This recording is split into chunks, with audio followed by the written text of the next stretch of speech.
علامہ اقبال کے اوپر ایک آرٹیکل میں نے پبلش کیا, what is living and what is dead in Iqbal. جی what is living and what is dead in Iqbal, what is living and what is dead in Iqbal. Iqbal میں کیا زندہ ہے اور کیا مردہ ہے اقبال کی تھاٹ میں, ٹھیک ہے.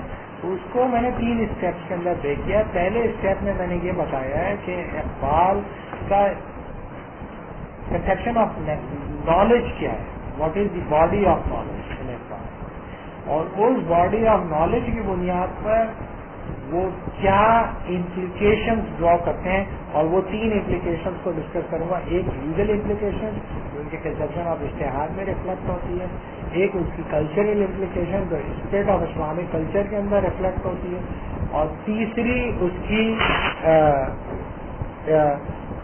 Implication at the level of self, یہ اس کے مطلب میں کس قسم کی ایگو یا سیلف جنریٹ ہوتی ہے. تو یہ 3 اس کی امپلیکیشن ہے. تو پہلے یہ میں انشاءاللہ بتانے کی کوشش کروں گا کہ کیا باڈی آف نالج جو ہے وہ جنریٹ کرتے ہیں علامہ اقبال, اس کے بعد پھر اس کی بنیاد پر وہ کس قسم کی لیگل امپلیکیشنز ڈرا کرتے ہیں, اور کس قسم کی سائیکولوجیکل امپلیکیشنز ڈرا کرتے ہیں, اور کس قسم کی کلچرل امپلیکیشن جو ہے وہ ڈرا کرتے ہیں. اس کی بنیاد پہ ظاہر ہے کہ تمہیں خود ہی پتہ چل جائے گا کہ کیا لیونگ ہے اور کیا ڈیڈ ہے.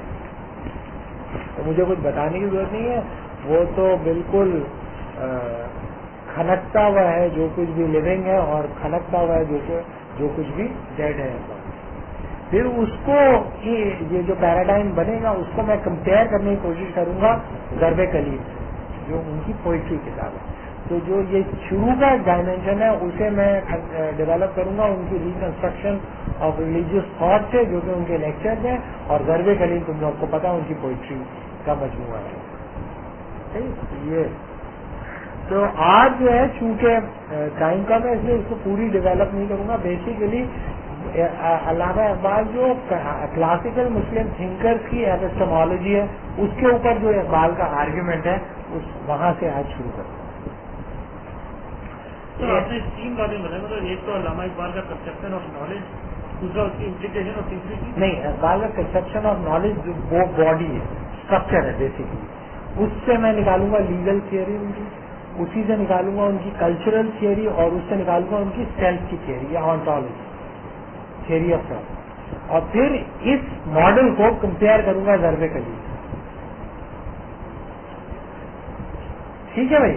اقبال کو بنیادی طور پر یہ اعتراض ہے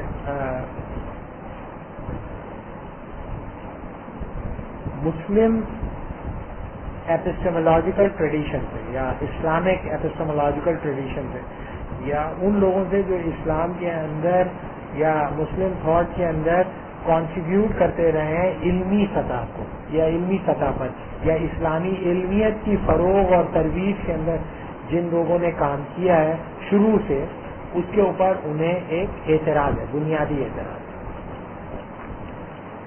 لیکن یہ اعتراض جو ہے وہ بیسکلی یا اسپیسیفک نہیں ہے علامہ اقبال تک. یہ اعتراض لیٹ 19 سینچریز میں ہمارے جتنے بھی لوگ پیدا ہوئے ہیں ان میں زیادہ تر کو یہ اعتراض تھا. مثلاً سر سید کو یہ اعتراض, مثلاً اقبال کو یہ اعتراض تھا, مثلاً مولانا محمد علی جوہر کو یہ اعتراض تھا, مثلاً افغانی کو یہ اعتراض تھا, مثلاً عبید اللہ سندھی کو اور علامہ مشرق کو اعتراض تھا, علی شریعتی کو یہ اعتراض تھا. یہ جو جن لوگ جو ہے کامن ہے. اس اعتراض کی وجہ کیا ہے؟ ان کی اعتراض کی وجہ یہ ہے کہ 1775 سے لے کر 1919 تک اس عرصے کے اندر مسلمانوں کی 92 ریاستیں ویسٹرن امپیریل پاور کے انڈر کنٹرول ہیں. 1775 سے لے کر 1919 تک 92 مسلم اسٹیٹ جو تھیں انڈر کولونیل ڈومینیشن میں, اور وہ سارے کے سارے ویسٹرن پولیٹیکل پاور, اور وہ ویسٹرن پولیٹیکل پاور جن کے ڈومینیشن میں مسلمان گئے ان کے بارے میں 19 سینچری کے ان میں سے زیادہ تر لوگوں کا یہ خیال تھا کہ بظاہر انوینسیبل دکھائی دیتے. انوینسیبل ہے. کیوں انوینسیبل ہے؟ اس لیے کہ انہوں نے بہت زیادہ ترقی کر لی. چونکہ بہت زیادہ ترقی کر لی ہے لہذا ہم پیچھے رہ گئے اس ترقی کی دوڑ میں. We have been left out. اس طرز فکر کو یا اس سوچ کے دائرے کو میں کہتا ہوں belated consciousness that we have been left behind. ہم سب پیچھے رہ گئے. مسلمان سب پیچھے رہ گئے. صرف سب کانفیڈنٹ مسلمان پیچھے نہیں رہ گئے, پوری دنیا کے مسلمان پیچھے رہ گئے. اسی لیے تو سب غلام ہو گئے. صرف 2 ریاستیں بچی تھیں جو کہ کالونائز نہیں تھی, ایک ٹرکی اور ایک ایران. صحیح ہے, بس یہ 2 بچ گئے تھے, باقی سب کالونائز. تو وہ یہ کہتے ہیں کہ بھائی ہم جو پیچھے رہ گئے. یہ ایک پرابلم ہے جو کنسسٹنٹلی پرسسٹ کرتا ہے ہر تھنکر کی تھاٹ کے اندر کسی نہ کسی سطح پر. میں ان تھنکرز کے اوپر اتھارٹی نہیں ہوں, لیکن یہ بالکل آبویس ہے, بالکل ایسا ہی آبویس ہے جیسے ان کے نام آبویس ہے نا, ویسے ہی آبویس ہے کہ we have been left behind. There is no question about it. اس کے لیے آپ کو کوئی بہت توپے چلانے کی ضرورت نہیں, انٹلیکچوئل توپے. دوسری کہ یہ سب لوگ یہ سمجھتے ہیں کہ مسلمانوں کے پیچھے رہ جانے کی بنیادی وجہ مادی نہیں ہے بلکہ علمی ہے. پیچھے مسلمان کیوں رہ گئے؟ اس لیے کہ یہ نہیں کہ ان کے پاس دولت نہیں تھی اور پیسہ نہیں تھا, اور یہ اصل میں مسئلہ یہ ہے کہ ان کی تھاٹ جو تھی وہ ٹھیک نہیں ہے. It is not just the problem of the practice, it is the problem of the theory. تو آپ دیکھیں گے کہ they are all trying to work on the theory not in the practice. ان میں کوئی بھی یہ نہیں کہتا کہ بھائی تم سب بدماش ہو گئے, تم عیاشی کرتے ہو. روزہ جب بادشاہ کھولتا تھا تو وہ کس طرح کھولتا تھا کہ سب لوگ تیار ہو کے بیٹھے ہوتے تھے, کھجور آتی تھی, تو جب ہی توپ چلتی تھی روزہ کھلنے کی فوراً جو ہے فوارے میں سے شراب نکلتی تھی اور اسی فوارے کے بیچ میں ایک عورت ناچنا شروع کر دیتی تھی اور پھر باجا سلامت روزہ کھولتے تھے. اور ایک باجا سلامت جو پہلی سیڑھی پہ قدم رکھتے تھے تو ایک گھنگرو بجتا تھا, پھر دوسری سیڑھی پہ کرتے تھے دوسرا گھنگرو بجتا تھا, اور تیسری سیڑھی پہ تیسرا, اور جو سبھی سیڑھی پہ چھن کر کے پیر مارتے تھے 100 گھنگرو بجتے تھے. اور انہیں باجا سلامت میں جوتے مارتے ہوئے لے جا رہے تھے انگریز فوج. تو وہاں پہ جو ان کے فوجی تھے وہ آپس میں اس بات پہ نہیں لڑ رہے تھے, افسوس کر رہے تھے کہ وہ, بلکہ وہ بٹیر کس کا جیتا اور کس کا ہار گیا, اس وجہ سے وہ ناراض ہو. اور جو تمہارا بادشاہ جو بیچارہ لڑنے والا بادشاہ تھا جو لڑ رہا تھا, اس کے ساتھ 2.5 لاکھ فوج کھڑے ہو کے تماشا دیکھ رہی تھی اس کا سراج الدولہ کا, اور اس کے ساتھ 7,000 لوگ آپس میں لڑے. اس میں بھی 2,000 ہندو تھے جو مد موہن کے انڈر کمانڈ لڑ رہے تھے, اور باقی سارے وہاں شریف چاہے کے مسلمان کھڑے ہو گئے اپنے بادشاہ کو اکیلا لڑتے ہوئے دیکھ رہے تھے. اور انگریزوں نے چن چن کے ان سب کو قتل کر دیا, بادشاہ لے آ کے پھانسی پہ رکھا دیا, اور وہ جا کے انہوں نے خلافت پہ بیٹھ گئے, وہ مسند پہ بیٹھ گئے. تو یہ مطلب پریکٹس کا کوئی پرابلم نہیں تھا, اصل میں تھاٹ کا پرابلم. یہ ہمارے لوگوں نے دیکھا کہ اصل میں پریکٹس کیوں خراب ہے گئی, کیونکہ تھاٹ میں پرابلم ہے. تو the major problem is the problem in the thought, not in the practice. Practice ماشاء اللہ سب بہترین ہو رہی تھی, اور اچانک غلط کچھ کر لیا, غلط سمجھ لیا, جس کی وجہ سے سب گڑبڑ ہو گئی, ورنہ سب ٹھیک ہو جاتا ہے. تو تھاٹ کا میجر پرابلم ہے. اصل جو چیز ہے وہ تھاٹ. تو تھاٹ ظاہر ہے کہ اسلامک تھاٹ ہے, تو بیسیکلی ریکنسٹرکٹ کسے کرنا ہے, ریکنسٹرکٹ کرنا ہے تھاٹ کو. کون سی تھاٹ کو؟ اسلامک تھاٹ کو. جسے ظاہر ہے کہ یہ سب مسلمان ہی تھا, وہ ٹھمکے مار رہا تھا وہ بھی مسلمان تھا, اور وہ جو شراب پی کے یعنی کہ اس سے شراب سے روزہ کھول رہا تھا وہ بھی وہ تھا, کیا کہتے ہیں, مسلمان تھا. تو یہ مسلمان تھے, اسی لیے تھاٹ کو کسے کنسٹرکٹ کرنا ہے, ریکنسٹرکٹ کرنا ہے مسلم تھاٹ کو, ریلیجیس تھاٹ کو. سب ریکنسٹرکٹ کر رہے تھے ریلیجیس تھاٹ کو, سب نے ریکنسٹرکٹ. علی شریعتی نے ریلیجیس تھاٹ کو ریکنسٹرکٹ کرنے کی کوشش کی, سر سید نے ریکنسٹرکشن کرنے کی کوشش کی ریلیجیس تھاٹ کی, علامہ اقبال نے ریکنسٹرکشن, وہ جو تھے اپنا مولانا محمد علی شوکت علی, ان کو جو اپنا چونکہ وہ پریکٹیکل پالیٹکس میں تھے اس لیے ان کو ریکنسٹرکٹ کرنے کا موقع نہیں ملا زیادہ، لیکن یہ کہ انہوں نے جو کچھ بھی اپنے علم کے موتی بکھیرے اس کو پڑھنے سے یہ پتہ چلتا ہے کہ اصل میں جو ہے ماڈرنائزیشن جو ہے اسی سے سب کچھ. اور عبید اللہ سندھی بھی یہ کہتے تھے کہ اب اتنی تھاٹ وغیرہ ڈیولپ ہو گئی جس کی بنیاد پر ہم یہ سب، تو یہ کہتے ہیں کہ اصل میں جو ہے میجر پرابلم ہے تھاٹ کا پریکٹس کے اندر نہیں ہے.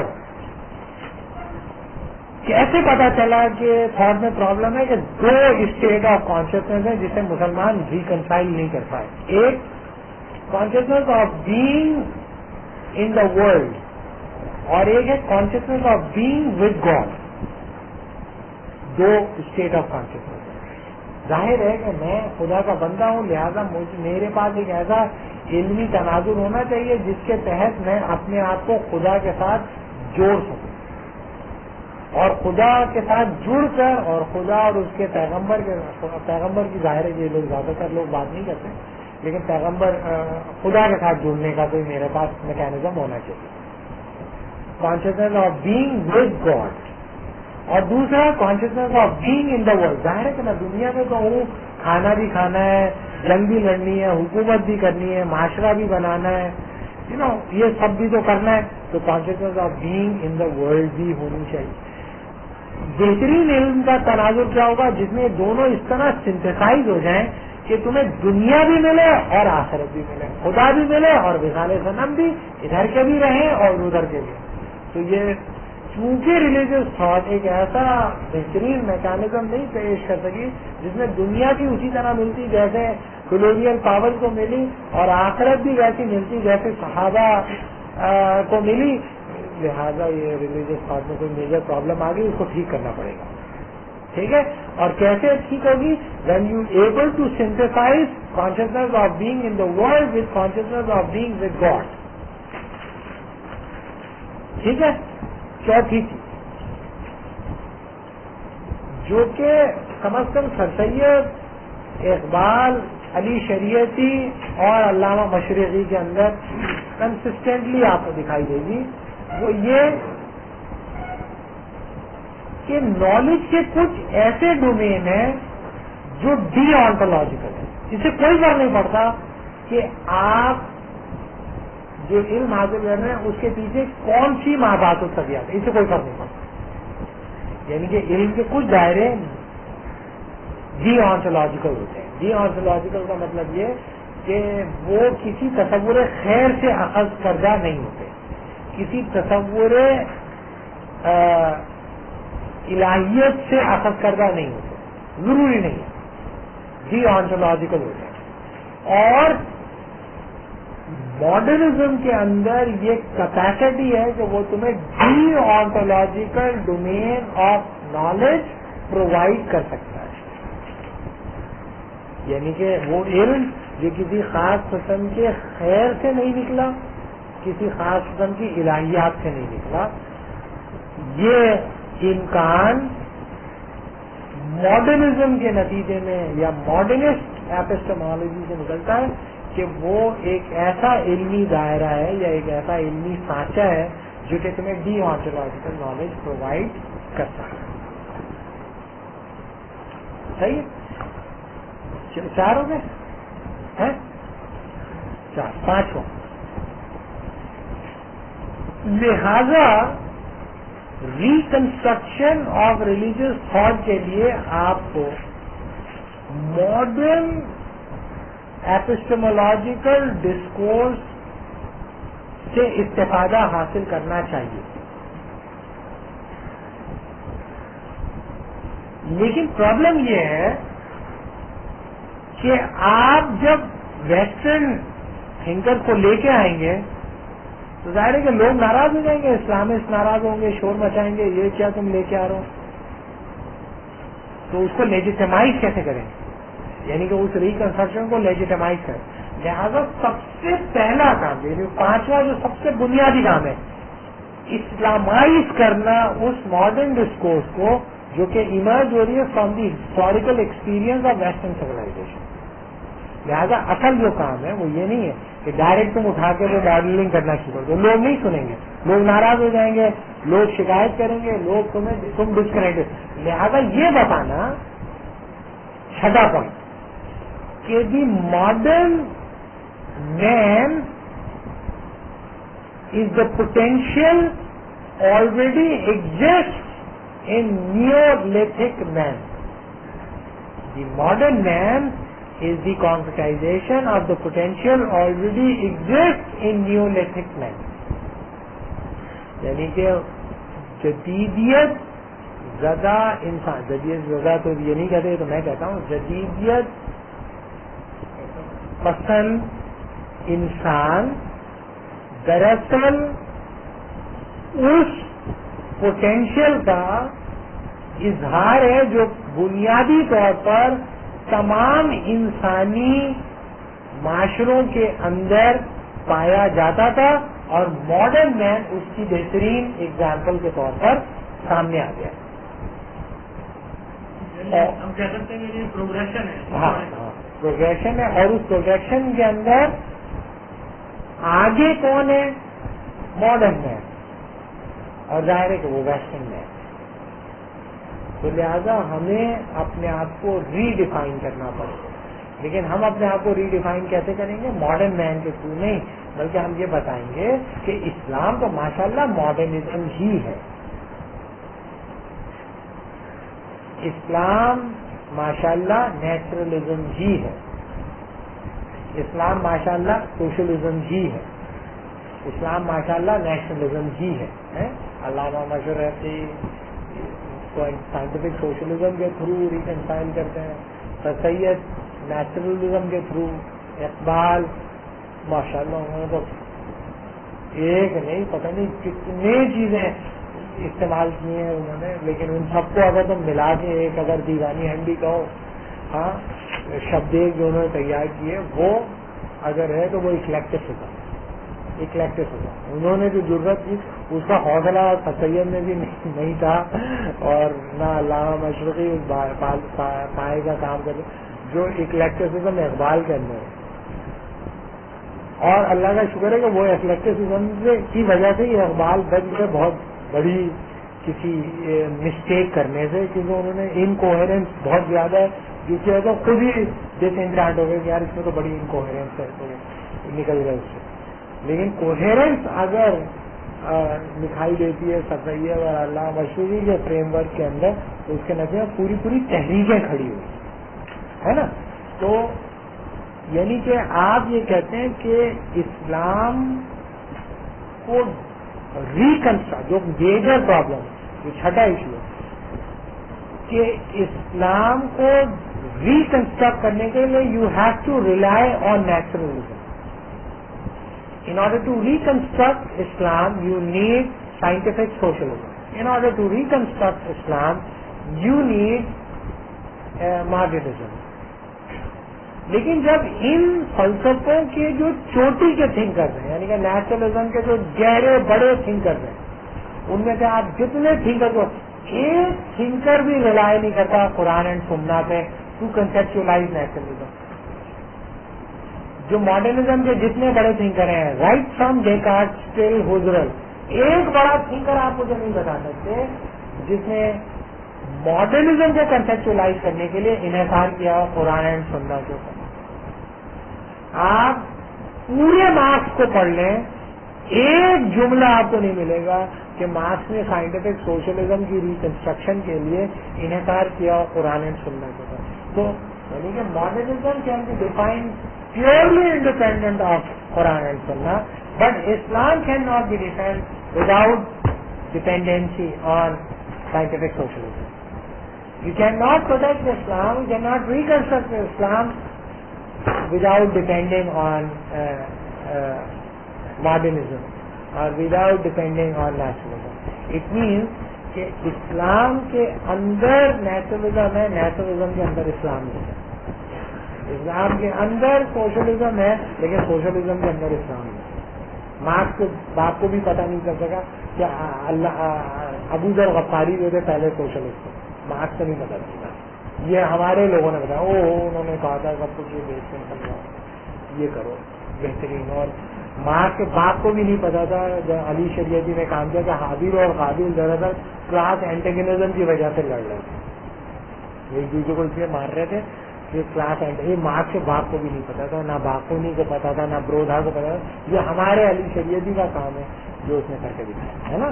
اسی طریقے سے خاص تحریر میں نماز پڑھنے کا دراصل مطلب یہ ہوتا ہے کہ لیفٹ رائٹ پریڈ وغیرہ، لیفٹ رائٹ پاجامہ ڈھیلا ٹوپی ٹائٹ یہ جو ہے یہ نماز دراصل جو ہوتی ہے اس کی تربیت کرنے کے لیے.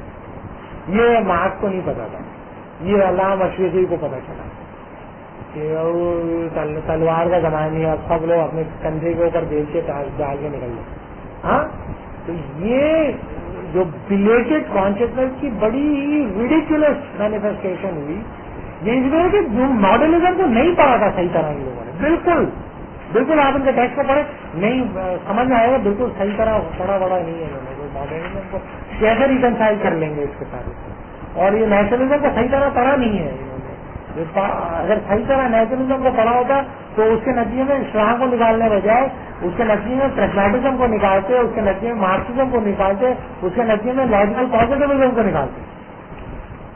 تو انہوں نے جو توپیں چلائی ہیں اپنے علم کے جو موتی بکھیرے لیٹ می فنش، اس میں یہ جو فیکٹر ہے بہت ڈومینیٹنگ ہے کہ جو ان کا سورس ہے جسے کہتے ہیں اسلام ہے اس کا سورس، تو جو اس کے اوریجنیٹر ہیں وہ تو نہیں آن کر رہے تھے، تم کیوں ان کے منہ میں ڈال دو بھائی یہ غلط. اور یہ اگر کسی نے جو تھرڈ ریٹڈ اورینٹلسٹ ہے، کوئی تھرڈ ریٹڈ اورینٹلسٹ جس نے کبھی کہا ہاں یہ اسلام کی وجہ سے ہوا، وہ مسلمانوں کو جب جوتے مار کے نکال دیا اسٹین پہ تو انہوں نے سب کچھ پڑھ لیا، اور یہ ابن سینا اور رشد وغیرہ ان لوگوں نے، ابن سینا اور رشد جو جن لوگوں نے کہا تو انہوں نے کیا ابن سینا کو لے لیا، انہوں نے پورا، انہوں نے کہا بھائی ابن سینا زیادہ ماشاء اللہ مسلمان کا قرآن و سنت، چلو سب لوگ ہم لوگ کا پہلے مسلمان ہو جاتے. ابن سینا کا کوئی جملہ انہوں نے لیا، کوئی تھاٹ لے لی، کوئی گرافٹنگ کی نا انہوں نے، گرافٹنگ کی ہے.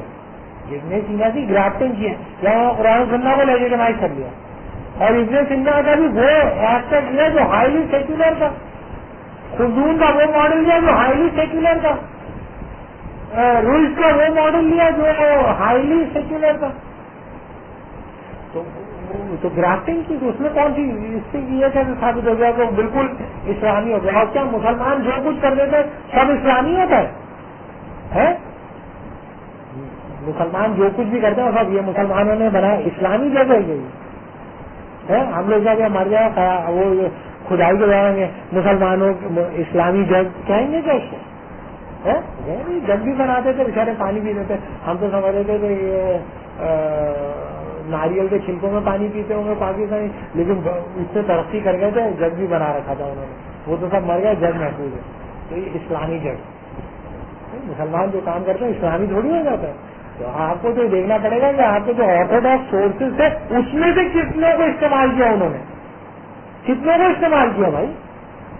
تو ایشو یہ کہ یہ جو میجر ٹریڈیشنل جو فریم ورک تھا اس کے اندر ظاہر ہے کہ علامہ اقبال بھی اسی دور کے اندر، اور یاد رہے کہ یہ زیادہ تر لوگ جس دور میں کام کر رہے ہیں سب کالونائزڈ ہیں، انڈر کولونیل ڈومینیشن ہے. لہذا ان کا ایگریسی کون ہے؟ ان کا ایگریسی اسٹیٹ نہیں ہے، ان کا ایگریسی انڈیویجل ہے. عام آدمی سے بات کر رہے ہیں، اپنے دکھڑے رو رہے ہیں، اپنے دل کے چھالے پھوڑ رہے ہیں، اور ایک عام آدمی سے گفتگو کر رہے ہیں. کوئی اسٹیٹ پالیسی تھوڑی دے رہے ہیں، سر سید نے کوئی اسٹیٹ پالیسی تھوڑی دے دی تھی، یا علامہ اقبال نے کوئی اسٹیٹ پالیسی تھوڑی دے دی تھی، ان لوگوں نے اسٹیٹ پالیسیز تھوڑی دے رہے تھے. یہ تو ایک کولونیل ڈومینیشن میں بیٹھ کر یہ کر رہے تھے کام. لہذا اس کو آپ کو اسی طرح دیکھنا چاہیے کہ اس کی ہسٹوریسٹی تھی اس دور کے اندر، جو وہ بہترین کام کر سکتے تھے وہ کر لیا. اب ماشاءاللہ اس کے اندر جو کمزوریاں رہی ہیں اس کو دور کر دیں، اور اس میں جو ٹھیک ہے اس کو لے لیں. ٹھیک ہے، اب تم کیا کریں گے؟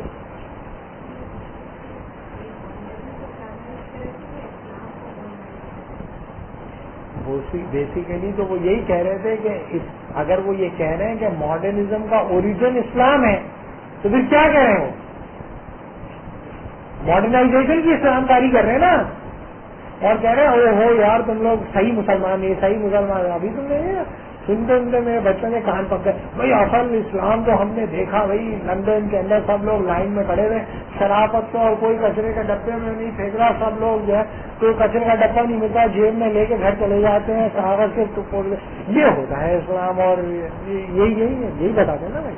وہ روح اسلام کی ان کے اندر آ گئی, اسلام کی روح ان کے اندر اور عمل نہیں آیا ان کے اندر, عمل ان کے اندر نہیں آیا, ان کے اندر روح ان کے اندر ہے. روح جس چیز کے اندر ہوتی ہے وہ اہم ہوتی ہے نا, اصل چیز ہے یہ اہم ہے, یا میں میرے اندر روح ہے میں اہم ہوں, یہی ہے. تو روح ان کے اندر ہے وہ اہم ہے.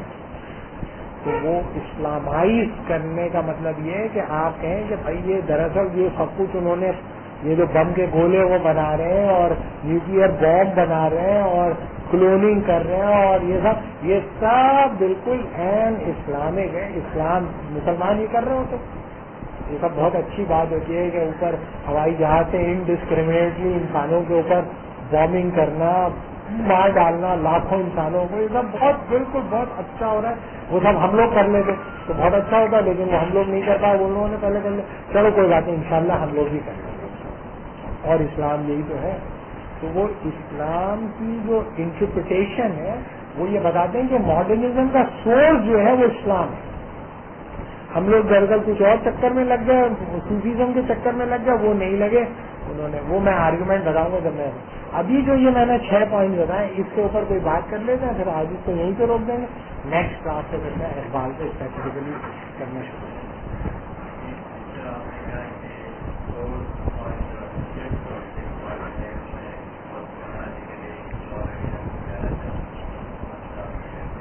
ایج بھی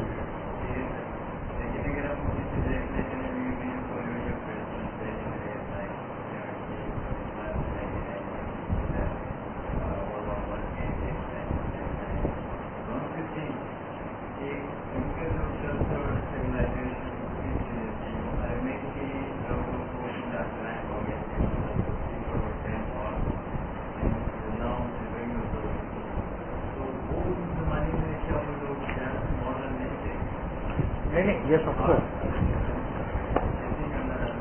صحیح نہیں, میں یہ کہہ رہا ہوں دیکھو ایک چیز ہوتی ہے کہ کسی چیز سے متاثر ہو جاتا ہے, ٹھیک ہے نا. پر تم نے دیکھا ہوگا بہت سارے ینگ لڑکے لڑکیاں کوئی کسی طرح کے بال رکھ لیتا ہے, متاثر ہو گیا کسی کو دیکھ کر, وہی اپنی زندگی میں اسے برت رہا ہے, ٹھیک ہے نا. لیکن وہ کتاب نہیں لکھنے بیٹھ جاتا ہے کہ سارے لوگوں کو اس طرح کی داڑیاں رکھنی ہے, پیٹ کیش کی طرح داڑھی رکھنی ہے. اور اصل میں داڑھی کا یہی طریقہ ہے کہ پیٹ کیش نہیں, اصل میں جو تھے پہلے اسلام میں اسی طرح کی داڑھی تھی اور یہ جو غلط ہو گیا سب کچھ ہے, اصل یہی ہے. وہ لڑکا یہ کرتا, وہ یہ نہیں کرتا, وہ بس اس کو زندگی گزار لے گا, برت لے گا اور پھر کچھ اور آئے کچھ اور کر لے گا. جو لوگ امپورٹینٹلی ڈسکس ہوتے ہیں وہ جو اسے ریشنلائز کرتے ہیں, جو اس کو ایپسٹمولوجیکل گراؤنڈ فراہم کرتے ہیں, جو اس کی آنٹولوجی اس کی جینیالوجی کو لیجیٹمائز کرتے ہیں, وہ اہم ہوتے ہیں نا. ہمیں ان پہ اعتراض ہے. لوگ کیا کر رہے تھے یہ امپورٹنٹ بات نہیں ہے. سوال یہ کہ جو ہو رہا ہے اس کو لیجیٹمائز کس بنیادوں پر تم کر رہے ہو. میں گناہ گار ہوں, صحیح ہے نا, میں گناہ کرتا ہوں تو میں اگر کہوں کہ نہیں گناہ دراصل یہ ہوتا ہی نہیں ہے, یہ تو بہت اچھی بات ہوتی ہے اور اصل اسلام یہی ہے نا. تو پھر میں ایک علمی توجہ پیش کر رہا ہوں اس چیز کی جسے معاشرہ گناہ سمجھ رہا ہے. لیٹ سپوز معاشرہ گناہ سمجھ رہا ہے شراب پینے کو, اور میں کہوں دراصل وہ سب ٹھیک نہیں ہے, قرآن کو بھی صحیح نہیں سمجھا گیا, اور اس کو نعوذ باللہ من ذالک جتنے بھی تفاصیل وہ بھی ٹھیک نہیں تھی. اصل میں شراب پینا بہت اچھی بات ہوتی ہے اور شراب پینے صحت بھی اچھی رہتی ہے اور اس کے نتیجے میں آپ سب سردی میں بچ سکتے ہیں. اور یہ کہ بیچارے جو لوگ وہاں رہ رہے ہیں, حالانکہ میں نہیں رہ رہا وہاں پہ, لیکن وہاں پہ جو سرد علاقے میں رہتے ہیں وہ تو اگر شراب نہیں پیے تو ان کا انتقال ہو جاتا ہے. اور یہ کو میں مذاق نہیں کر رہا, سیریس نہیں کہہ رہا ہوں کہ یہ جو گالکن اسٹیٹ ہے اس میں ہمارا ایک دوست وزٹ کرتا ہے, وہاں جاتا آتا رہتا ہے, تو وہاں مسجد کے جو مولانا صاحب تھے انہوں نے کہا شراب پی رہے, انہوں نے کہا شراب پی رہے پاکستانی کا, انہوں نے کہا یہ تو واٹکا ہے, یہ تو واٹکا ہے, شراب تھوڑی ہے. تو یہ ممکن ہے لیکن اگر تم اس کی توجہ پیش کرنا شروع کرو، اس کی توجہ یعنی کہ ترکی کے اندر ایک مسجد ہے، جس مسجد کے پیش امام نماز پڑھائی ہوئے، اس کے بعد جو پاکستانی تھے ان کو لے کے اوپر گئے، اوپر بیٹھے تو انہوں نے مسجد اپنی گاڑی نکال کے کرا دی. پاکستانی لوگ ان کے ہاتھ پیر پورے، ان کو یہ گاڑی جالی تھی. ان کا بھائی میں کیا کروں، میں جو ہوں اگر میں گاڑی نہیں گاڑی رکھ لوں گا مجھے نکال دیں گے نوکری سے، اور اگر میں بغیر گاڑی پاؤں تو نماز نہیں ہوگی، کیا کروں میں وہ گورنمنٹ کا ملازم گاڑی نہیں رکھ سکتا میں، تو میں کیا کروں گا، مجھے نکال دیں گے. اور یہ لوگ بیچارے نماز نہ پڑھیں گے، ان کو آتا نہیں ہے صحیح، دور دراز علاقہ، تو میں نے لگا لیتا ہوں گاڑی، اور پھر وہاں جہاں حاضری لگاتا ہوں اس گاڑی میں یہ کرتا ہوں. تو اگر وہ اس نے کہا کہ یہ میں گناہ کر رہا ہوں، لیکن اب میں جس حالات کے اندر ہوں میں کر نہیں سکتا، وہ الگ آدمی ہے. ایک آدمی کا نہیں، دراصل یہ تو ہوتا ہے کیش کی طرح اصل میں گاڑی رکھی جائے، سب لوگوں کو اس طرح رکھیں، باقی سب لوگ اپنی گاڑی کاٹوا دینی چاہیے اور سب کو اس طرح رکھیں.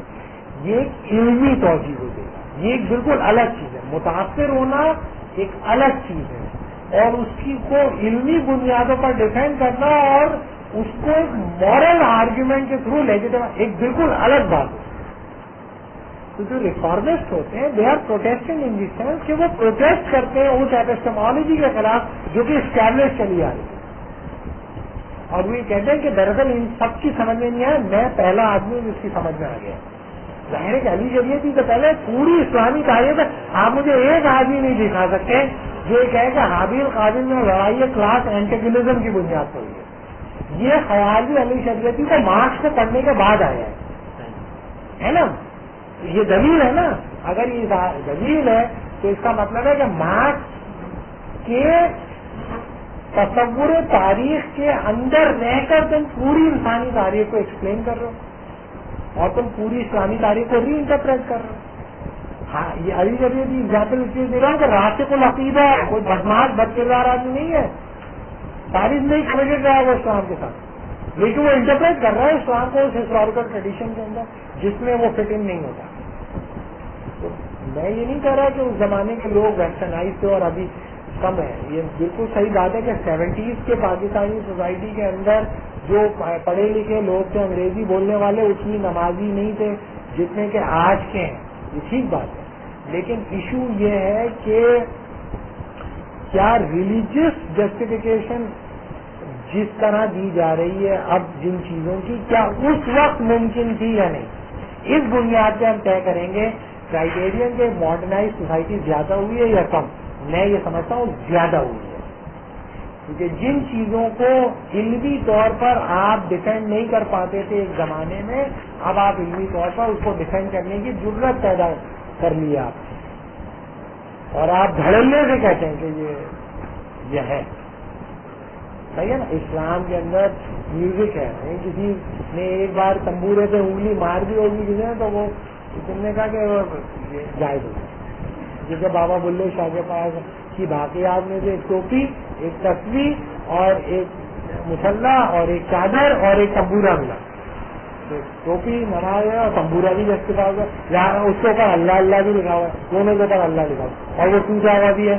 ان لوگوں نے پوچھا بھائی ٹوٹ کیسے گیا یہ تمبورا؟ کیونکہ وہ جب سکھ آئے تھے انہوں نے توڑ دیا، سکھوں نے صرف توڑا، دو ٹکڑے کر کے چھوڑ کے چلے. جنہوں نے پوری کی پوری وہ اکھاڑ کے لے گئے، 12 دری کو اکھاڑ کے کہیں اور لے گئے، انہوں نے تمبورے پر 2 ڈنڈے مار کے چھوڑ کہ بھائی یہ تم لوگ رکھ لینا، بعد میں کبھی تم لوگ اسلام کو میں میوزک کو جسٹیفائی کرنا پڑے پھر دکھانے کے لیے کچھ تو ہو کہ دیکھو بابا بلے شاہ بھی یہ کاروائیاں کرتے تھے، دیکھو اس سے اللہ رسول بھی لکھا ہے، اس لیے ہم نے اس کو صرف ڈنڈے مار کے توڑ دیا اور تم اس کو لے لو حفاظت کرو اور ہم مسلمانوں کو دکھانا. دیکھیں بھائیوں دوستوں بزرگوں یہ محفوظ ہے، اس سے تمبورا بجاتے تھے وہ، اور یہ کہ وہ سکھ جو تھے انہوں نے جو ہے پوری کو پورا برباد ہے، یعنی کہ خاک اور خون میں نہلا دیا پنجاب کو، پنجاب کے مسلمانوں کو خاک اور خون میں نہلا دیا انہوں نے. لیکن انہوں نے تمبورے کو 2 گھر میں لگا کے چھوڑ دیا تاکہ یہ کہ کل کو خدا کے لیے جب بنائی جائے تو اس میں دکھایا جائے کہ تمبورا بھی تھا ماشاء اللہ. انہوں نے بیچاروں نے کر دی ہوگی، معاف کر دو نا ان کو، چھوڑ دو ان کو، ہوگی غلطی کوئی سب لوگوں سے ہوتی ہے کچھ کچھ، لیکن انہوں نے پوری زندگی کچھ اور بھی تو کیا، وہ تم نہیں کر رہے.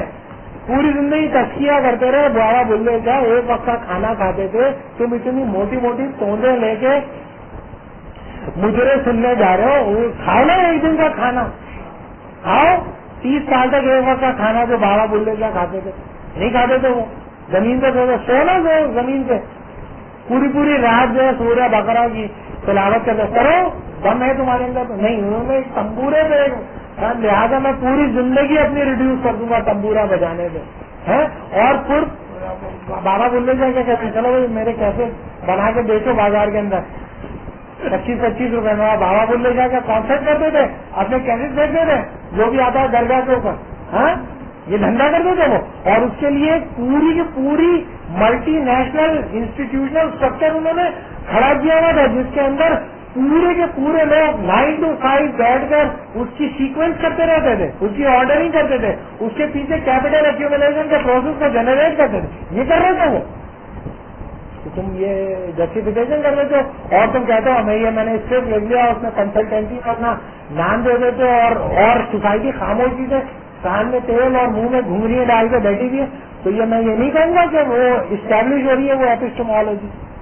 اسلامائز کر رہے ہیں آپ ماڈرنزم کو، ماڈرنائز نہیں کر رہے بلکہ اسلامائز کر رہے ہیں آپ. تو یہ that is one of the devastating side of this issue, that this argument and this discourse is establishing and it is consolidating itself.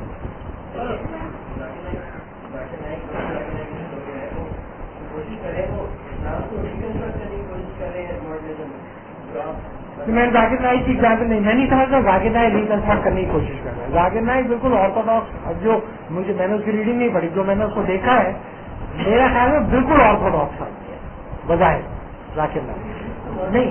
میں بتاتا ہوں یہ ایک الگ ایشو ہے کہ آپ ریلیجن اپنی آرتھوڈاکسی کو جسٹیفائی کرنے کے لیے کہاں سے آرگیومنٹ لاتے ہیں.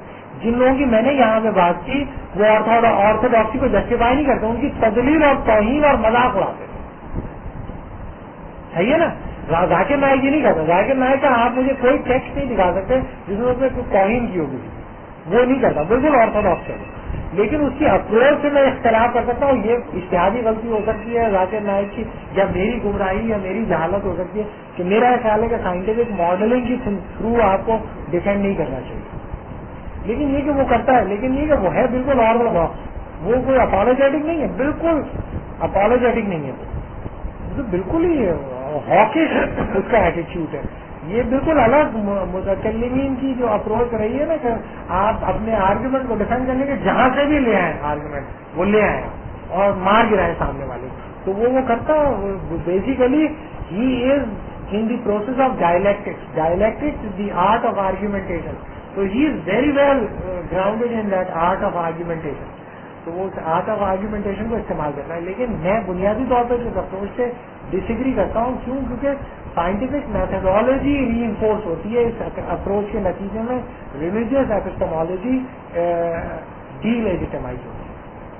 اچھا سر، یہ اس طرح یعنی آپ نے جو پوائنٹ لکھوائے ہیں کہ یعنی جو مطلب مسلم مفکرین تھے وہ ویسٹرنائزیشن آف یعنی اسلامائزیشن آف ویسٹ کے جو پروسیس میں پڑ گیا، اس کی ایک انٹرپریٹیشن یوں بھی یعنی اس کی ایک وجہ اس کو جواز دینے کی یوں بھی کی جاتی ہے کہ جو مغرب کا اصل میں غلبہ تھا وہ اس کی وہ طاقت کی بنیاد کا تھا جس کی وجہ سے وہ ہم پر آ گیا، اور اس کو شکست دینے کا اور کوئی طریقہ ہے ہی کہ جب تک ہم طاقت کو حاصل نہ کر رہے، لہٰذا ہمیں اسلامی جواز فراہم کرنا چاہیے طاقت حاصل کرنا. بالکل صحیح بات ہے. میں نے بتایا کہ جو کلونیل جو ڈومینیشن تھی اس کے جبر، ہر دور کا ایک جبر ہوتا ہے. میں جو ایگریسو ہوں اس وقت، یہ میرا تاریخ کا جبر ہے نا کہ تاریخ کے اندر کچھ ایسے لوگ پیدا ہو گئے ویسٹ کے اندر جنہوں نے ویسٹ کی کمزوریوں کو بتا دیا. تو وہ میں نے پڑھ لی اور پڑھنے کے بعد مجھے پتا تھا اتنا ڈرنے کی بھی بات ہے نا.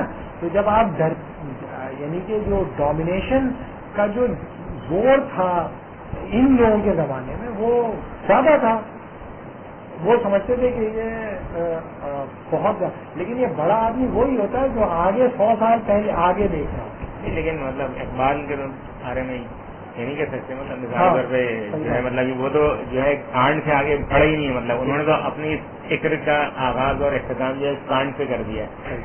کانڈ کے آج جو فلسفہ مغرب میں موجود تھا اس کو تو میں نے پڑھا ہی نہیں، اور نہ اس کے، اور وہ تو فریش شو کر دیں گے اس وقت جو ہے جو غالب فلسفہ ہے وہ کانڈ ہی کا ہے.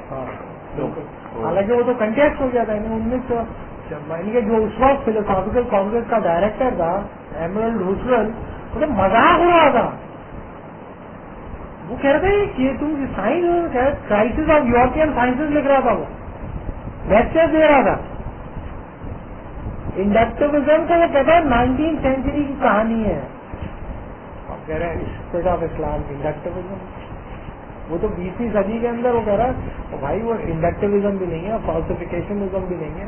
یعنی کہ سائنس کی انٹرپریٹیشن جو 19 سینچری میں ہوتی تھی وہ انڈکٹیوزم تھی، لیکن 20ویں صدی میں جو سائنس کی انٹرپریٹیشن ہے وہ تو فالسیفیکیشنزم ہے. اور فالسیفیکیشنزم کو بھی پھر 10 سال بھی نہیں چلی کہ اس کو جو ہے لیکٹاش اور کون اور فیئر آرمن نے ادھیڑ کے رکھ دیا. تو بتانے کا مطلب یہ کہ یہ بالکل ٹھیک بات ہے. میں جب اقبال کرواؤں گا تو اس وقت بتاؤں گا کہ جو فلسفہ وہ ہمارے سامنے پیش کر رہے تو آبسلیٹڈ کا اسی وقت 1926 میں جو 3 بڑے فلسفے تھے ان کا ایک لفظ نہیں ہے reconstruction of religion thought, existentialism, phenomenology, analytical philosophy and ہرمینیوٹکس.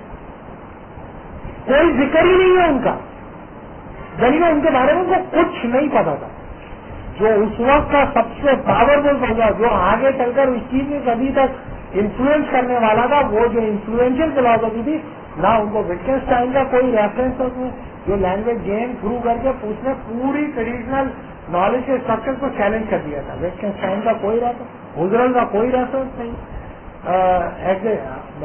ہائیڈگر کا کوئی ریفرنس نہیں، اور ڈیلفی، بیٹی، شلیر مارکس کوئی ریفرنس. تو جو آگے چل کر ویسٹرن فلاسفی کے جو ڈیفائننگ فیچر ڈٹرمن کر رہے تھے ان فلسفوں کا کے بارے میں ان کو پتہ ہی نہیں تھا، اور ہمیں وہ دیکھ رہے پٹا ہوا فلسفہ. یعنی کہ ہماری یعنی کہ ایک تو یہ کہ ریکنسٹرکٹ ہو رہی ہے ہماری تھاٹ ایسے اور کون سے آبسلیٹڈ فلسفے سے، اور ہم لوگ ابھی تک جو ہے اس کا ڈھول گلے میں ڈال کے پیٹے جا رہے. ہاں نہیں سر کب تک ابھی ڈھول پیٹے گا، کان پھنس گئے بھائی ڈھول پیٹ کے. تو یہ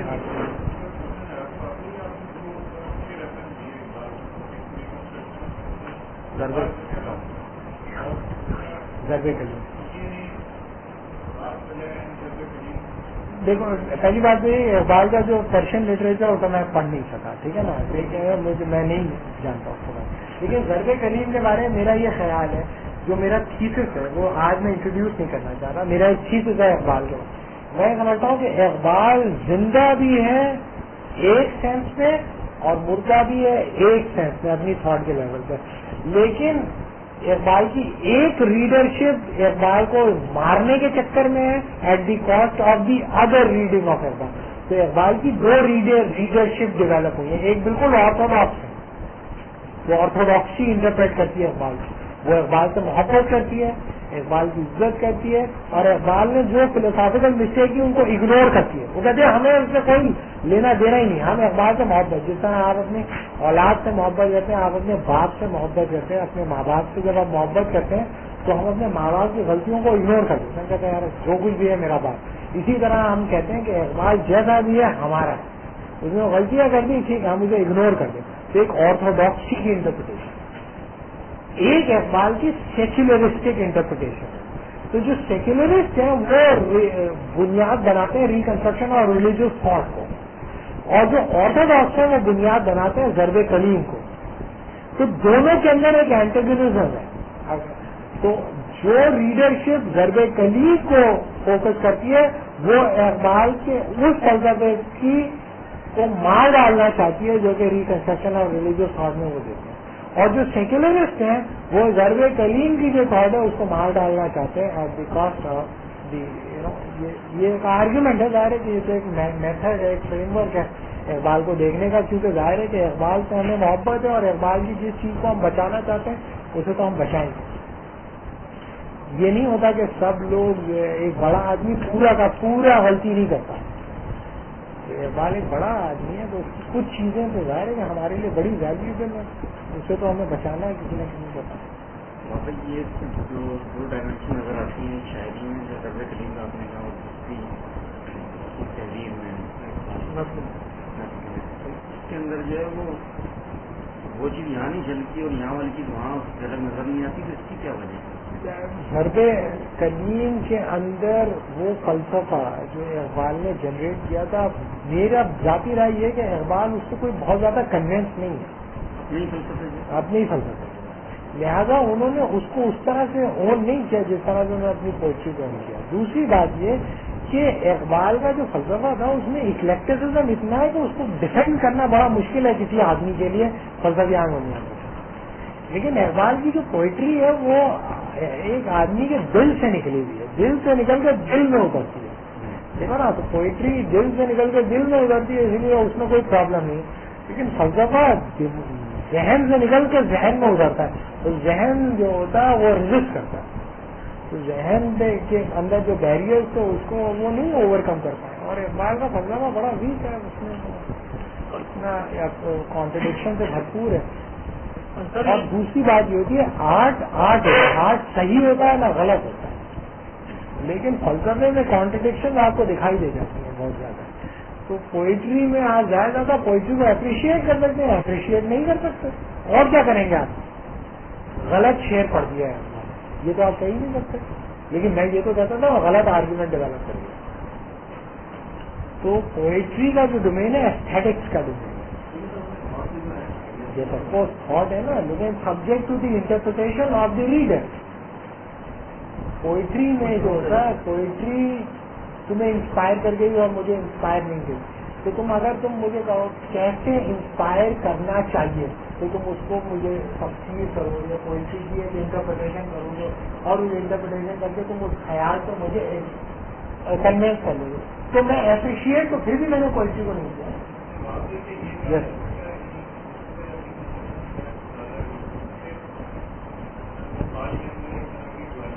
ہاں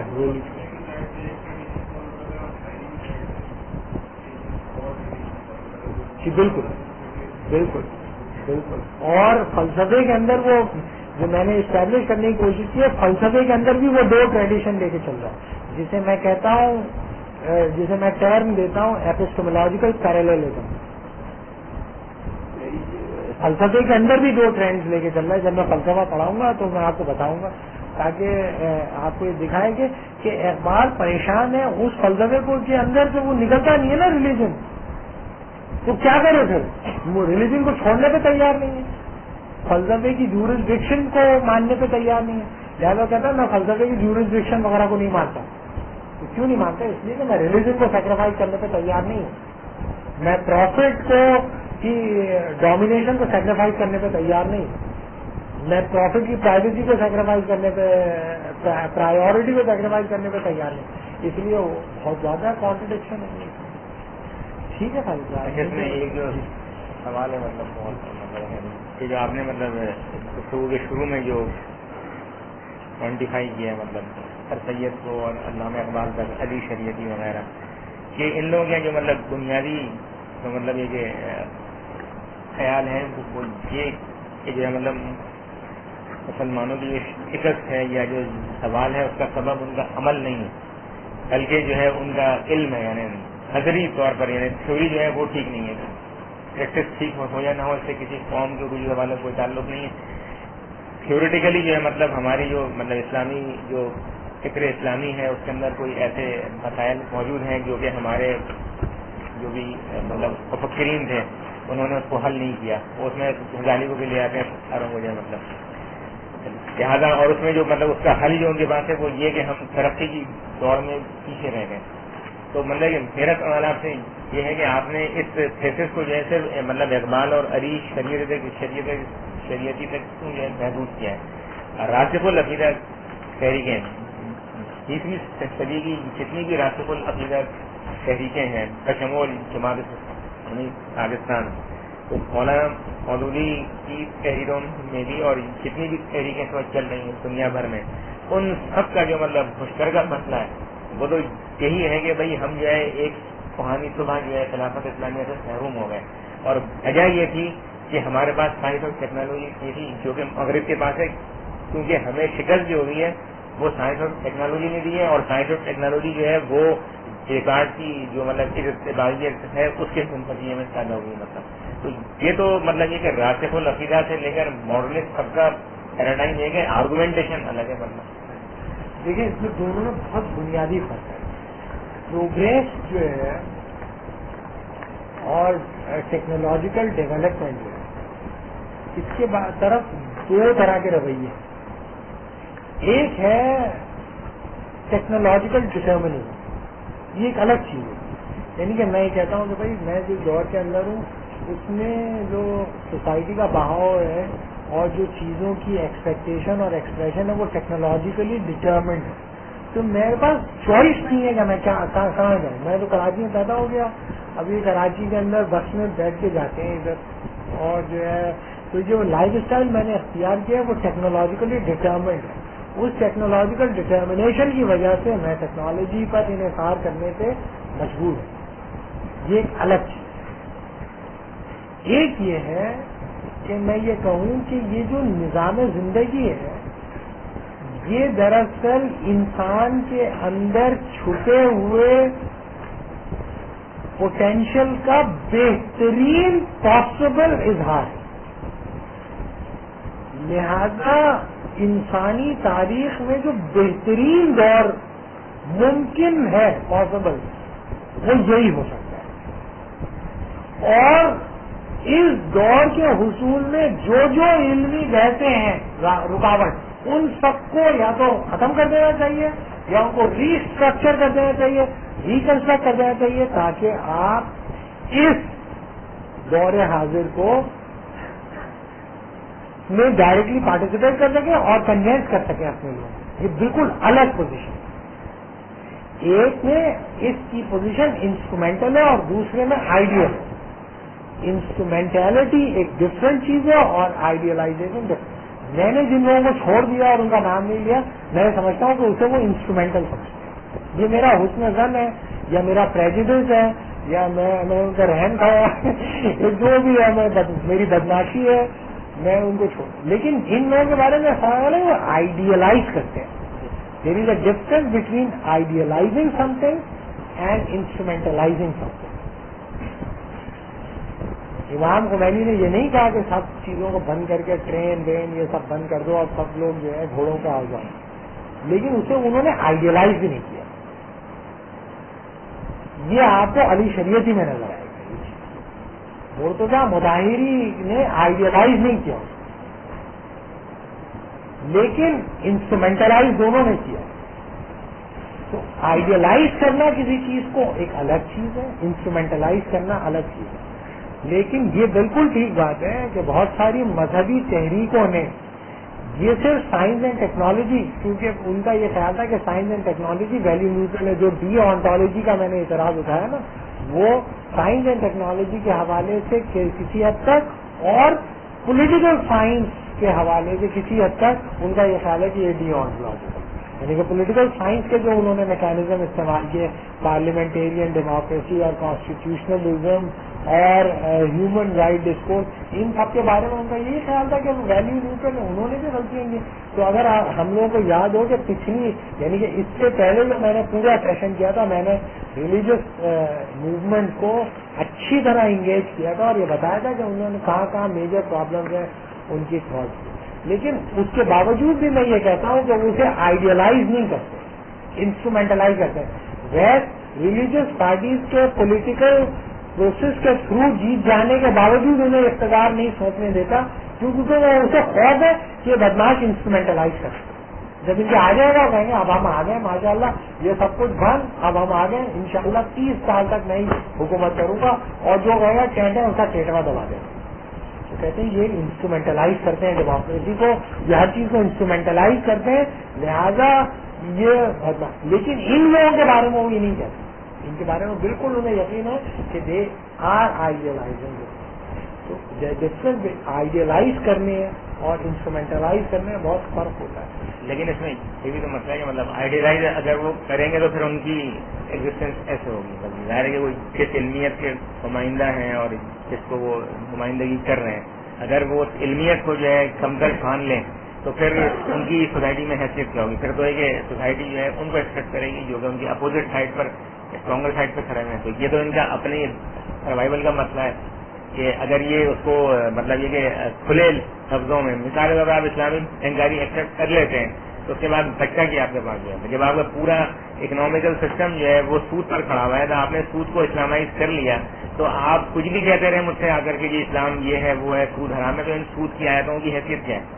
مطلب جب آپ نے انسٹرومینٹلائز بھی کر لیا اصل تو آپ نے آئیڈیلائز کیا ہے لیکن آپ نے اپنی سیف سائڈ کے لیے سیف کورنگ کے لیے مجھے آپ نے بیوقوف بنایا. ایکچوئل تو آپ کو پتا ہے مطلب کہ بھائی ایزان 10 جو ہے مطلب اس سے جب بھی کسی جو کنزیومر نے کہا ہے کہ بھائی اپنی ڈیٹیل جو ہے مطلب آڈیٹ رپورٹ ہو تو انکار کر دیتا ہے. اگر بھائی تم اگر فیئر ہو تو تمہارے کنزیومر ہو تم مجھے اپنی مطلب آڈیٹ رپورٹ دے دو جو ہے مطلب آپ نے وہ کر دیا اس کو جو ہے مطلب اب آپ اسے کہتے ہیں انسٹرومینٹلائز کیا ہے کہ بھائی ہم یوں کر رہے ہیں وہ کر رہے ہیں لیکن اصلاً تو آپ نے آئیڈیلائز کیا ہے. مطلب ایک منٹ دیکھیں مسئلہ یہ ہے کہ یہ جو اکنامک تھیوری کے اندر اسے میں انسٹرومینٹلائزیشن نہیں کہتا, یہ گرافٹنگ ہے. یہ میں بتاؤں گا جب میں اقبال کو کروں گا نا کہ آپ کرتے یہ ہیں کہ آپ کہتے ہیں دیکھو اسلام کی ایک باڈی ہے لیکن اسے بچانے کے لیے آپ کو کچھ چیزیں اس کے اندر جوڑنی پڑیں گی. اسے وہ کہتے ہیں گرافٹنگ. تو یہ گرافٹنگ یہ کرے جا رہے ہیں لیکن ان کا خیال یہ ہے کہ اس کے نتیجے میں مسلمان آگے چل کر بہت طاقتور ہو جائیں گے اور پھر سب لوگوں کو کہیں گے چلو سب لوگ شرافت سے انسان بن جاؤ اور وہ اب طاقتور ہو گئے اور ماڈرنائز بھی ہو گئے اور ہمارے پاس طاقت بھی ہے اور نیوکلیر بام بھی ہے ہمارے پاس سب کچھ ہے اور تم لوگ سب ٹھیک ہو گئے تو لوگ سب ٹھیک ہو گئے. تو ایشو یہی ہے کہ گرافٹنگ ہے. مگر میں بیسیکلی جب میں نے اسلامی طریقوں کے پر بھی میں نے پڑھا تھا تو میں نے بتایا تھا کہ وہ بہت کمزور فوٹنگس کے اوپر ہے, زیادہ دن تک چلنے والا کام ہے نہیں ہے, زیادہ دن تک چلے گا نہیں. کیونکہ بینکنگ ہی اگر آپ کو کرنی ہے, اگر مجھے کیچڑ ہی کھانا ہے تو میں چمچے کھاؤں بھائی, میں پلیٹیں بھر بھر کے کھاؤں گا, میں چھلانگیں ماروں گا اس کے اندر. اگر نہیں دیکھو یہ کیچڑ اگر تھوڑا 1-2 چمچے کھا لوں گا بھیا, چمچہ 1 چمچہ کھا ہی لیا تو ذرا پورا ہی کھاؤ نا. تو ایشو یہ کہ زیادہ دن تک چلے گا نہیں ہے ڈھکوسلا, زیادہ دن تک یہ چلنے والی بات ہے نہیں.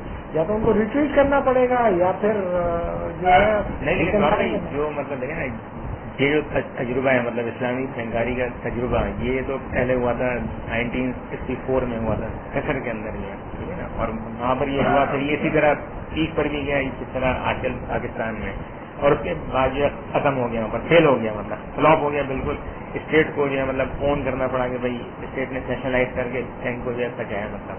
تو یہ تو جو ہے مطلب فیل ہونے کے بعد پھر اس کے 30 سال کے بعد ری ایمرج ہوا ہے. مطلب اس کا مطلب یہ ہے کہ اب یہ جو انسٹرومینٹلائزیشن جو ہوا تھا وہاں پر اور اس کا ان کو ادراک ہو گیا تو اب یہ تو آئیڈیلائزیشن کی اسٹیج پر آ گیا نا. مطلب دیکھیے مسئلہ یہ ہے کہ یہ اس کا چلنا بہت ممکن نہیں ہے بہت زیادہ عرصے تک. اس کی وجہ یہ ہے کہ آپ جب فائنینس کے اوپر حد بندیاں لگاتے ہیں نا کیپٹل کے اوپر تو وہ ڈسٹور کیپٹل از کاورڈ, کہتا ہے مینگر کیپٹل از کاورڈ, وہ ڈرپوک ہوتا بھاگ جاتا ہے.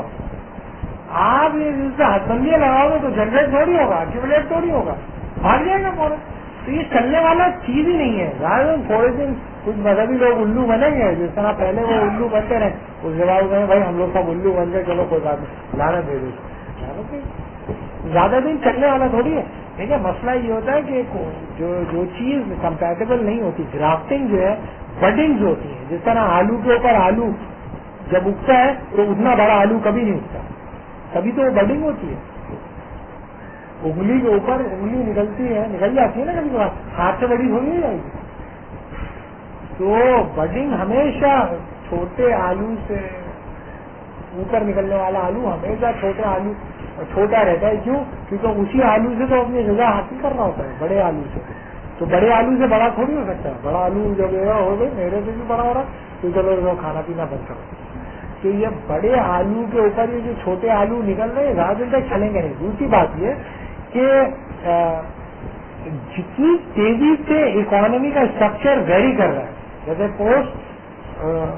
جیسے کلاسیکل اکنامکس تھی اس کے بعد جو نیو کلاسیکل اکنامکس جنریٹ ہوئی, تو جو اکنامکس کے لوگ یہاں بیٹھے انہیں پتا ہوگا کہ وہ مومنٹم بہت تیز ہو گیا, بہت فاسٹ ہو گیا, فائنینس انٹرنیشنل ہو گیا, انٹرنیشنلائز ہونے کے نتیجے وہ بہت تیزی سے سوئچ کرتا ہے. تو یہ بہت زیادہ دن تک آپ اکنامک اسٹرکچر کو سسٹین نہیں کر سکتے. ابھی آپ کو لگ رہا ہے کہ بھائی اس میں کیپٹل ایکومولیشن کے امکان ہے, اس لیے اسٹینڈرڈ چارٹر نے ان کو استعمال کر لیا اور ان کو استعمال کر لیا تھوڑے. ابھی تو آپ دیکھیں کہ گلی گلی میں یہ بینک کھول رہے ہیں جس طریقے سے پرچون کی دکانیں, لیکن ابھی آپ لوگوں کو پتہ ہی ہوگا کہ اسٹیٹ بینک نے کہہ دیا ہے کہ یہ جو تم لوگ کموڈیفائی کر رہے ہو کیپٹل کو بہت زیادہ, تمہارے پاس اتنے ایسٹ ہونے چاہیے. وہ اتنے ایسٹ ہے ہی نہیں بینکوں کے پاس جو جتنے کہ انہوں نے کریڈٹ کارڈ بانٹ دیے, جس کے نتیجے میں دڑا دڑ یہ بینک بند ہونے شروع ہو جائیں گے. ریزرو ان کے پاس ہے نہیں, تو یہ تو سب یہ تو بھانمتی کا فنکا ہے, بہت جلدی بیٹھے گا. یہ تو ٹھیک ہے, لیکن اصل مسئلہ یہ کہ یہ تو ٹھیک ہے کہ بیٹھ جائے گا, مصر میں بھی بیٹھ گیا 30 سال کے اندر, لیکن یہ کہ اس کے نتیجے میں جو مطلب آئیڈیالوجیکل چینجز ایک اسلامی پرسنالٹی میں آ جائے گی, اس کا کیا ہے مطلب؟ وہ جو یعنی ایک آدمی کیپٹلائز ہو گیا نا, مطلب یعنی وہ اس میں اس کی جو زندگی ہے وہ ریڈیوز ہو گئی فائنانس اور کوانٹیفیکیشن پر تھرو ریلیجیس پیراڈائم. یہ جو آپ نے فصل پیدا کی ہے جو تو یہ تو مطلب یہ کہ 70 میں تو اس کا کوئی تصور نہیں تھا. مطلب ایک آدمی کو میں جانتا ہوں مطلب کہ جو ہے ایک اس کے اندر ایک بڑے بینک میں افسر تھا, مطلب وہ جو ہے شام کے وقت اظہارمند بیچتا تھا. اس سے مجھے تم اظہارمند جو ہے کچھ نہیں بیچتے ہو. اس نے کہا کہ بھائی نوکری کو چھوڑنا چاہتا ہوں. تو کیا یہ جو مطلب ہے مطلب mentality it will prevail after it?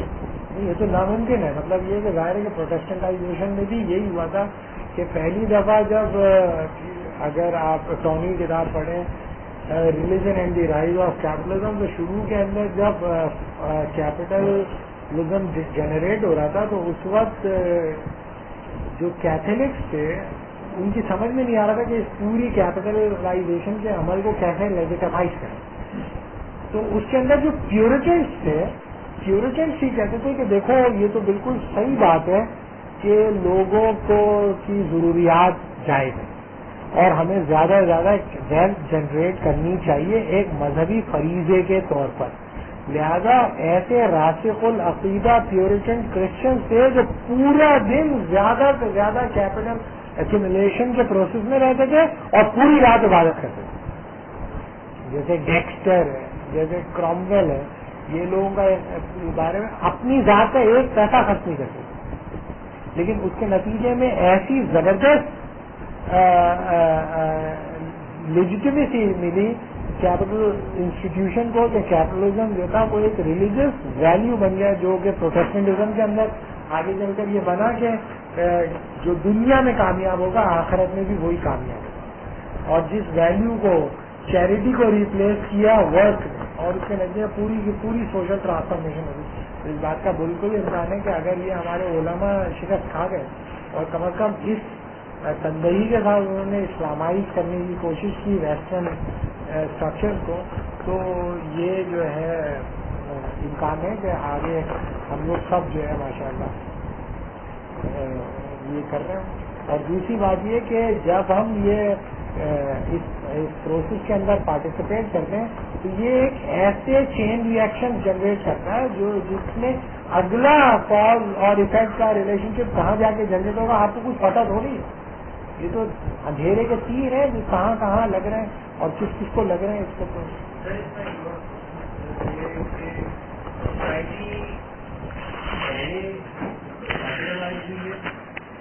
تو پہلے کا آرڈر کیا تھا, پہلے کیپٹلائز ہوئی ہے یا مقصد کا شکار تھی تو اسلامک بینکنگ کو اسلامک فائنینشیل سسٹم کو انٹروڈیوس کیا گیا. پہلے کیپٹلائز ہوئی ہے اور بعد میں اسلامک فائنینشیل سسٹم کو انٹروڈیوس کیا گیا تو پھر تو میرے خیال سے وہ تھاٹ کے یہ جنریشن جو ہے وہ اس سے خراب ہو سکتی ہے.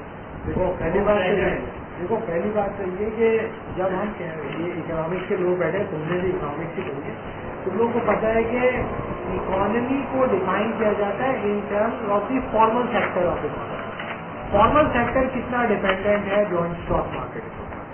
پاکستان کی اکانومی جو تھی اس کا تو فارمل سیکٹر جو تھا وہ یعنی کہ 12% اکانومی جو تھی فارمل سیکٹر پر ڈپینڈ 12 کہ 88% کا تو کوئی لینا دینا ہی نہیں ہے بینکنگ سسٹم کے ساتھ. تو وہ تو جوائنٹ اسٹاک مارکیٹ پوری کریش کر گیا تو پاکستان پہ کوئی اثر نہیں پڑنے والا تھا. یہ میں تمہیں بتا رہا ہوں 10 سال پہلے کی بات جو جب میں اکنامکس پڑھ رہا تھا اس وقت میں بتا رہا اب کتنی % انکریز کر گئی ہے, کافی انکریز کر گئی ہے لیکن ہے. اچھا تو اب اصل جو ایشو ہے وہ تو فارمل سیکٹر کے اندر اکانومی کا ہے. اس کے بعد جو ہے کیپٹل انسٹیٹیوشن جنریٹ کرتے ہیں, ڈومینیٹ کرتے ہیں. یہ جو لمپن پرولٹیریٹ ہے تمہارا اس کا تو کوئی لینا دینا ہی نہیں ہے, یعنی کہ پان والے کا اور رکشے والے کا اور رسیاں بنانے والے کا اور پلنگ بیچنے والے کا, اس کا تھوڑی کوئی تعلق ہے. لیکن آپ نے کارپوریٹ سیکٹر کو جب ایکسٹینڈ کریں گے اور تو اس کے نتیجے میں اکانومی پہ آپ کی ڈپینڈنسی بڑھے گی. اس کام کے نتیجے میں فارمل سیکٹر انکریز کرتا ہے. اس وجہ سے ہم یہ کہتے ہیں کہ کیپٹلائزیشن کی طرف یہ کو ایکسٹینڈ کرنے کا پروسیس ہے. اس وجہ سے ہم اسے